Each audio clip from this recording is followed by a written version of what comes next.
मांगा सिख दोए गुरबाणी रस रसिक बिलासी। भाई मालो ते भाई मांगा ये दो सिख ने गुरु नानक साहब सच्चे पातशाह जी दे। और इदां दे सिख ने भाई गुरदास साहब कहते भी गुरबाणी दे रसीए सिख सी। गुरबाणी दे रसीए होने का मतलब है जिन्होंने गुरबाणी कीर्तन दा, गुरबाणी कथा दा ते गुरबाणी पाठ का आनंद आता है। महाराज की हजूरी चों माफ़ी मांग के कह रहा हाँ, बड़े विरले बंदे ने जिन्होंने अखंड पाठ साहब सुनना, सहज पाठ साहब सुनना चंगा लगता है। नहीं तो जो कौमीयत के तौर के उत्ते साडी हालत है वो सानू पता है।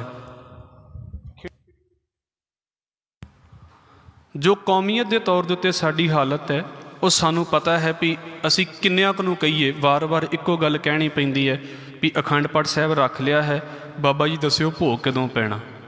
इन्ने क साडे रसीए ने गुरबाणी दे विच, ये नहीं कि है नहीं ने।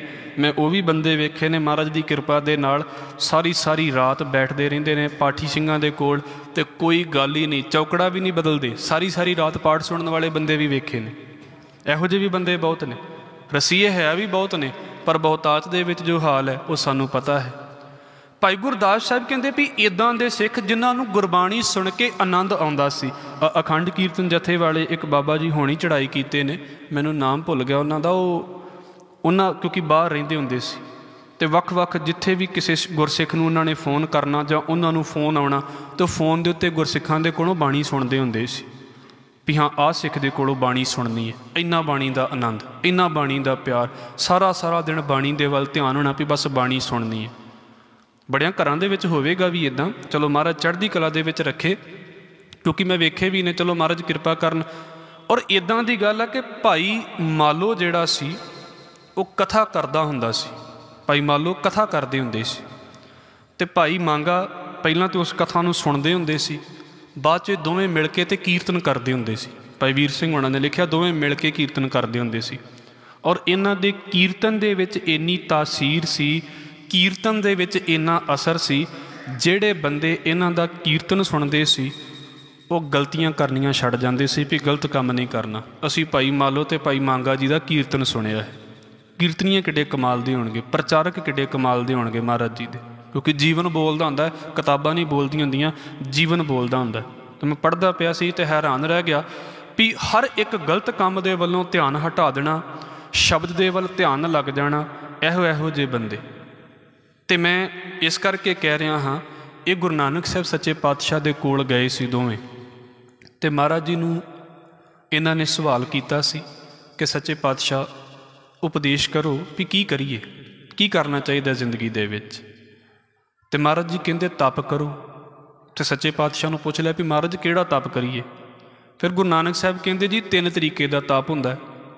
पहला तप यह हुंदा है भी तुसी शरीर नूं जिन्ना मर्जी औखा कर लो, तुसी नंगे पैरीं चलदे पए जे, तुसी रोटी नहीं खांदे, अग दे लागे बैठ गए गर्मियां दे विच, सर्दियां दे विच पानी दे विच जाके बर्फ दे लागे बैठ गए, किसी भी तरीके नाल शरीर नूं जिन्ना मर्जी कष्ट देई जाओ। एक ये तप हुंदा।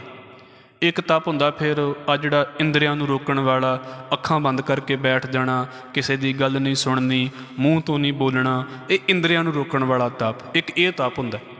ते महाराज कहंदे एक तप ये है जिहड़ा तुहाडे लई जरूरी है, साडे लई जरूरी है। वो तप ये है सारा दिन ध्यान गुरबाणी दे वल लाउणा है। तो ये भी तप है, सारा दिन कित्थे ध्यान लगदा तुहानूं भी तो पता ही है। महाराज कहंदे एक तप ये है भी सारा दिन शब्द दे वल अपना ध्यान रखना।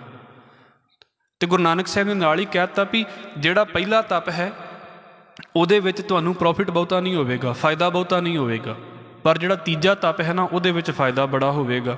तो अगों महाराज नूं कहंदे सच्चे पातशाह अहीं तो इहो सुणदे आ भी जिहड़ा जिन्नी ज़्यादा मेहनत करदा है उहनूं फल उन्ना ज़्यादा मिलदा है। तो तुसीं कहंदे जे भी जिहड़ा पहला तप करेगा उहनूं फायदा नहीं, जिहड़ा तीजा तप करेगा है तो सौखा ही है पर उहनूं फायदा ज़्यादा है। तो महाराज ने फिर उदाहरण दित्ती, कहंदे वेखो जिहड़ा बंदा मजदूरी करदा है, आपां आम ही वेख लईए जिहड़े बिल्डर हुंदे ने उन्हां तो नहीं कदी बोरी चुकी हुंदी भी सीमेंट की बोरी चुकनी तो इट्टां मैं लैके जाणियां ने, पर सब तो ज़्यादा प्रॉफिट किहनूं हुंदा? बिल्डर नूं। तो जिहड़ी लेबर सारा सारा जमीन तो लैके वो तुहाडे सामने बनदा पिया हस्पताल वेखो ना, वो किड्डी उच्ची बिल्डिंग बनाते, सब तो ज़्यादा घट आमदन किहनूं है? लेबर नूं। सब तो ज़्यादा खपिया भी हो तो सब तो ज़्यादा पैसे भी उहदे घट बने। महाराज कहते ने भी असल दे विच तुसी किते वेखियो जिहड़ा सोने का व्यापारी हुंदा उहनूं मजदूर जिन्ना थोड़ा खपना पैंदा ते सब तो ज़्यादा पैसा भी उहदे कोल हुंदा।